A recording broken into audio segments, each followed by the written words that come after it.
We just closed another client for $1,800 last week, and we also up a sales call, and we're also in conversation with another company whom we might be able to close.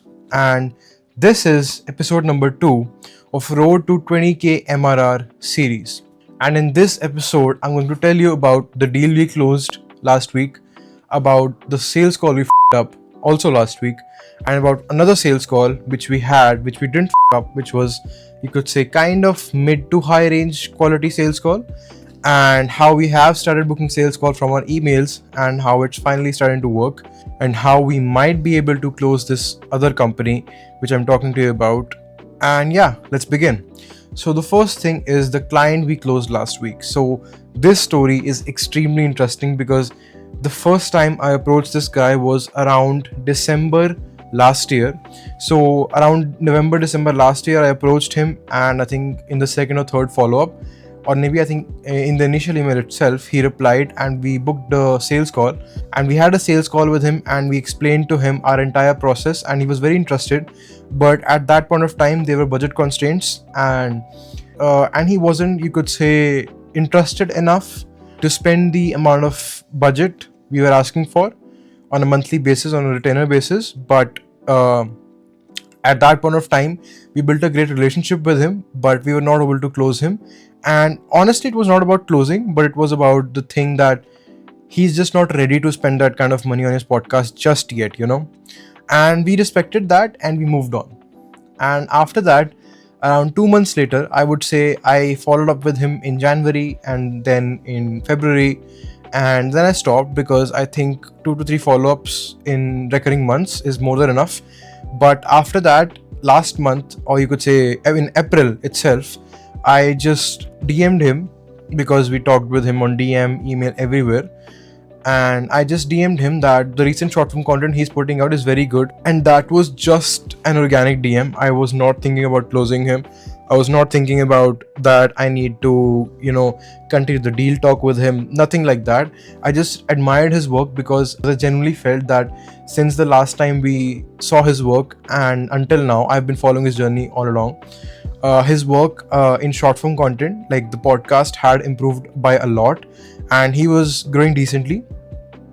And I think he replied about half an hour later after that DM, and he said, "Thanks a lot, man. Like, we had a great wholesome conversation." And after a while, I could say 2 to 3 hours, he then replied that, "Yeah, man, I was looking forward to what we were discussing last year in our initial conversation, and I would love to move on to that."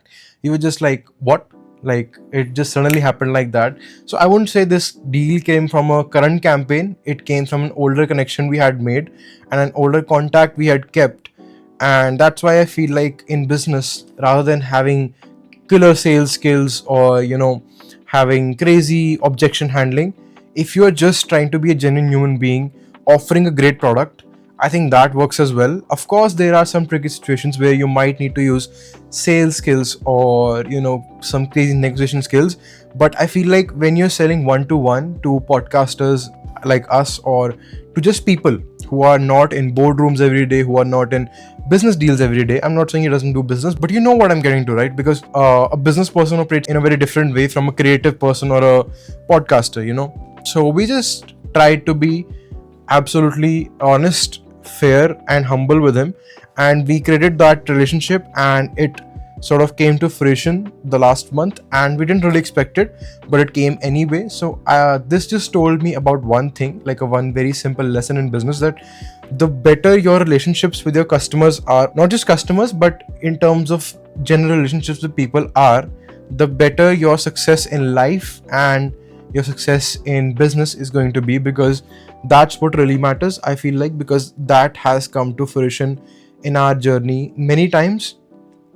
And yeah, that was the deal we closed, and it was a decent deal, I would say. It's not a very high ticket deal, but we were very happy to close it, and we are loving to work with his show because his show is very high quality, I would say, very cinematic. And yeah, I think that was the deal. And the second thing was the sales call we up. So we had a sales call with this prospect who was a little on the older side, you could say. Had a really good experience with him, like talking to him.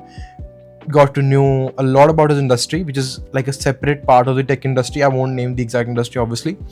But the thing was that when we contacted him, he was the perfect lead, qualified, had the money, had the budget.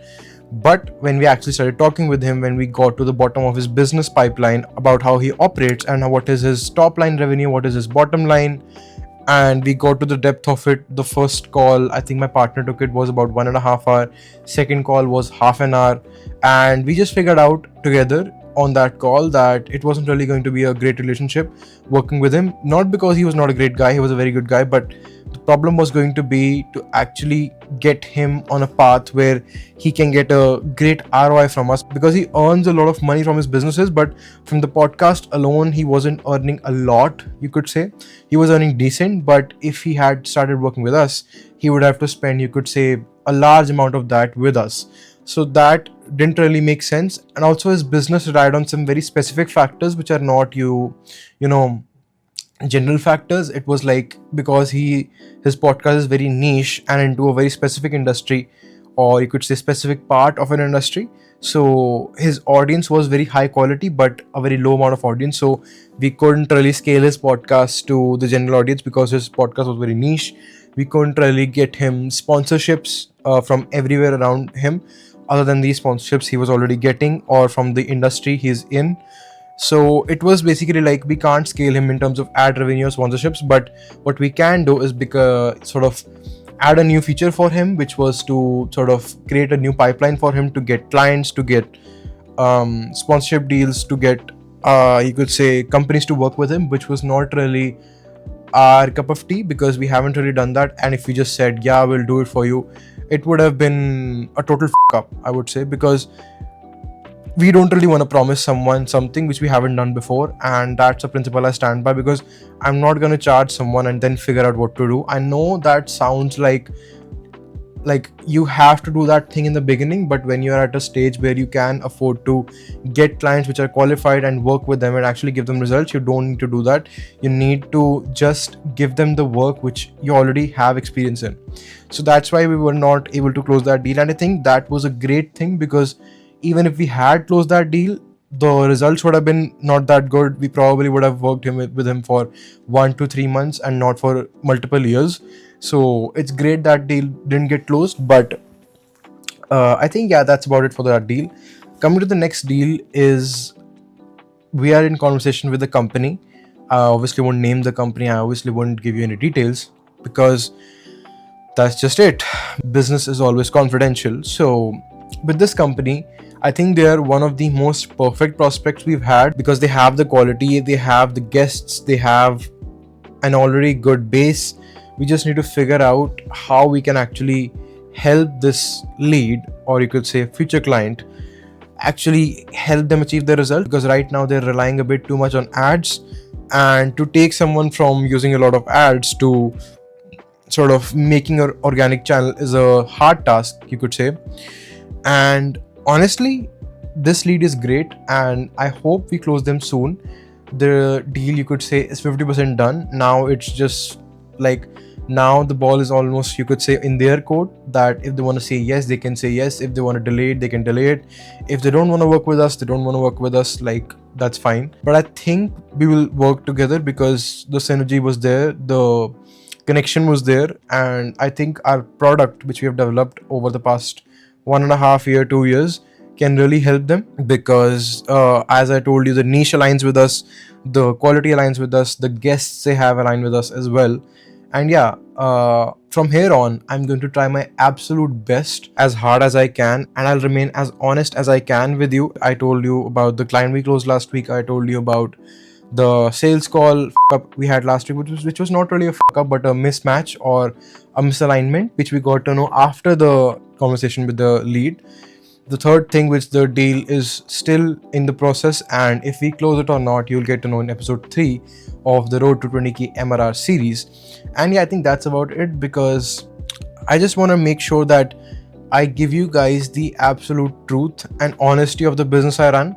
And the reason I'm doing this is because I just want to tell you the real life lessons in real time. For example, the lesson we discussed today was that when I was talking with the client we closed, the only reason we were able to close him was because we maintained a good relationship with him over a long time, and we didn't just go haywire that the deal didn't get closed or he couldn't buy that time because of whatever reasons. And I think that's what being genuine gets you in life.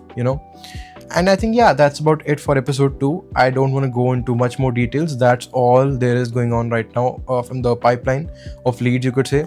But yeah, I'm going to share very soon how we get clients after we have reached a certain revenue, because I don't want to spill the beans too early before we get some actual good result from it. At least 2 to 3 clients from the leads we are messaging right now, or you could say emailing right now. And yeah, I think that's about it. I love to do this kind of video, and I will try that every episode is in a different setting, because the last one was in my workstation, or you could say studio. This one is in like a part of my room. As you can see, I'm sitting on my recliner. This is one of the most comfortable chairs I've had, and I love this chair. It's very comfortable. And yeah, I think that's about it.